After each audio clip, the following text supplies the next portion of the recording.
This story happened when I was 12 years old.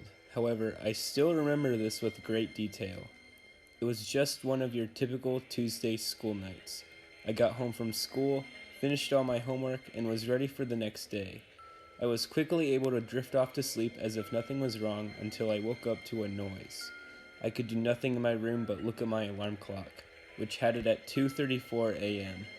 I tried to drift back to sleep, but I just couldn't. It's just one of those nights, I thought to myself as I laid there motionless. It came to a point where I just started to get a little freaked out.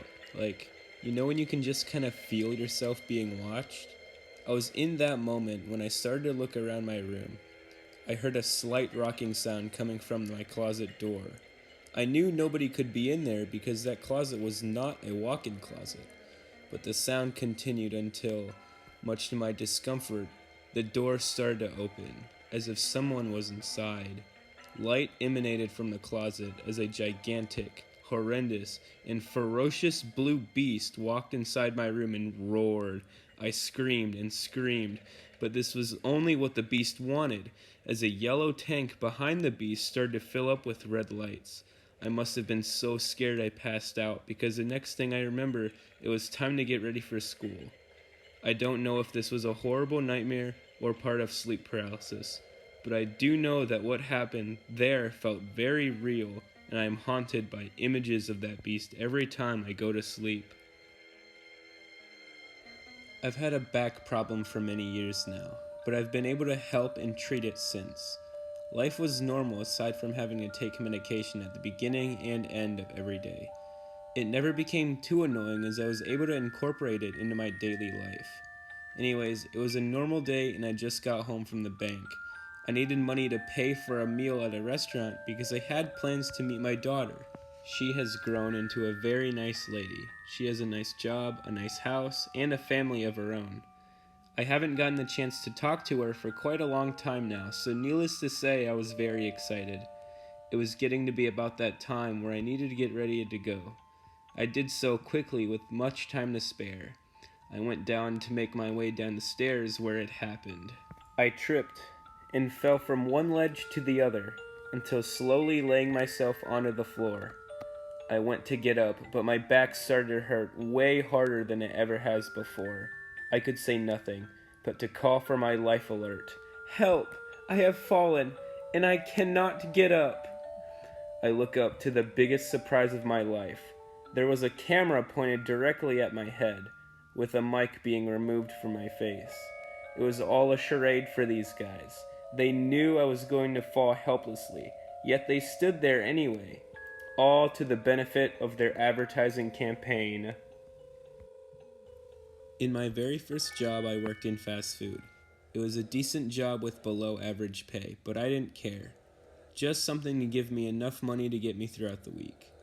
Our restaurant was starting up a 24/7 plan, and since we were low on available workers at the time, my boss appointed me. I was promised a raise in pay, so I obliged. I was going to start my shift at 11 p.m., and it would take me to 4 a.m.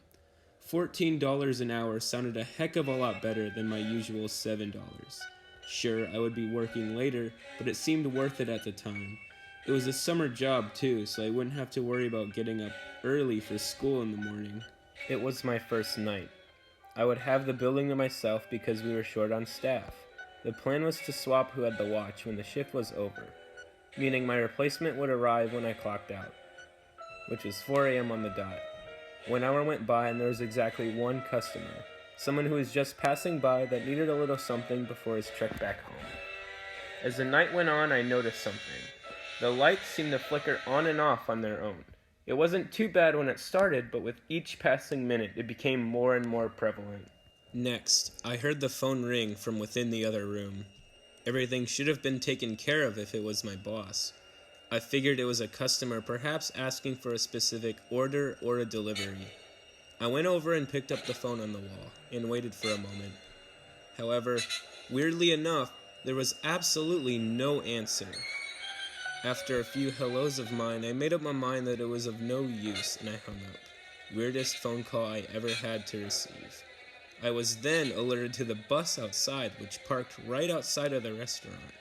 It dropped off one guy, He slowly walked up towards the door and knocked 3 times. Only, it didn't sound much like a knock at all. It didn't sound like a human hand. Seemed as though he was knocking with something he was holding. I got a better view of him and it made sense. He didn't have a hand because it was replaced with a rusty spatula. He was very short in his stature whilst being hunched over. Then, I remembered the story I heard on the news a while ago. It was clear to me now. I knew who the man in the doorway was.